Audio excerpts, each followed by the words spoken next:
মা শোনো, বাবা না আজ একটা পাপ করেছে, মহাপাপ। তোমাকে রান্নাঘরে ঢুকতে নিষেধ করিনি? করেছো, কিন্তু বাবা যে পাপ করেছে এই খবরটা দিতেই ঢুকেছি। যাও বললাম, যাও। কোথায় যাব? যেখানে ইচ্ছে সেখানে যাও, রান্নাঘরে থাকবে না। নাচের প্র্যাকটিস করো। মামার পায়ে ব্যথা। আহা, যা করতে বলেছি তাই করো।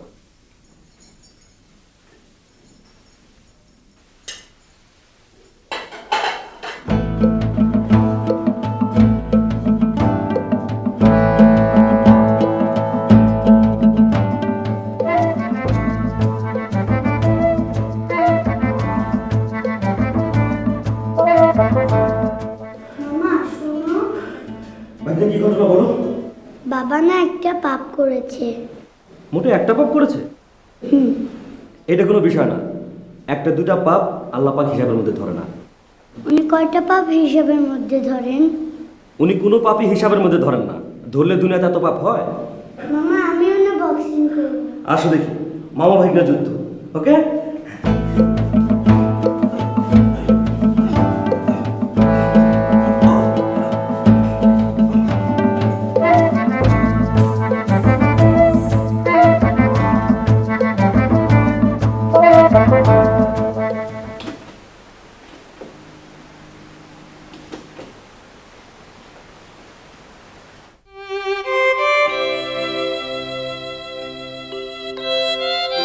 তুমি নাকি আজকে একটা পাপ করেছো, মহাপাপ?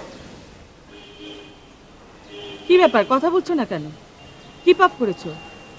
মা, আমার নাচের ক্যাসেটটা অন হচ্ছে না। নাচের ক্যাসেটটা অন হচ্ছে না তো আমি কি করব? মামাকে গিয়ে বলো, যাও। সবকিছুতে মা মা মা।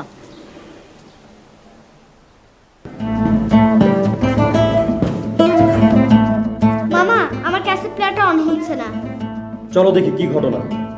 এক বক্সিং দিয়ে তোমার কাছে প্লেয়ার ঠিক করে দেবো। মায়ের উপর মানুষ চলে, মায়ের উপর যন্ত্রপাতি চলে। চলো।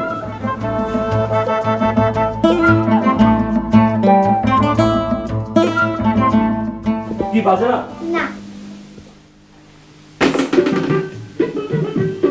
দেখলি ঘটনা?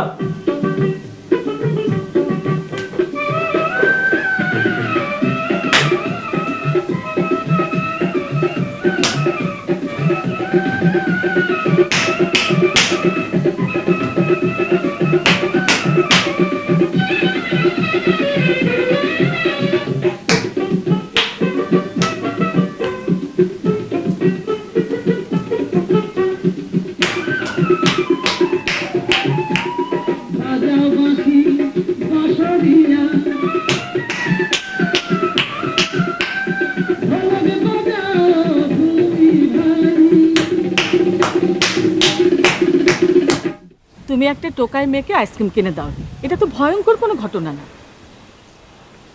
সুরমা, আমি জানি এটা ভয়ঙ্কর কোনো ঘটনা না, কিন্তু মাঝে মাঝে অতি তুচ্ছ বিষয় মাথায় ঢুকে যায়। এটা তোমার মাথায় ঢুকে গেছে? আচ্ছা ঠিক আছে, আবার যখন মেয়েটার সঙ্গে দেখা হবে তখন 10টা আইসক্রিম কিনে দেবে, ঠিক আছে?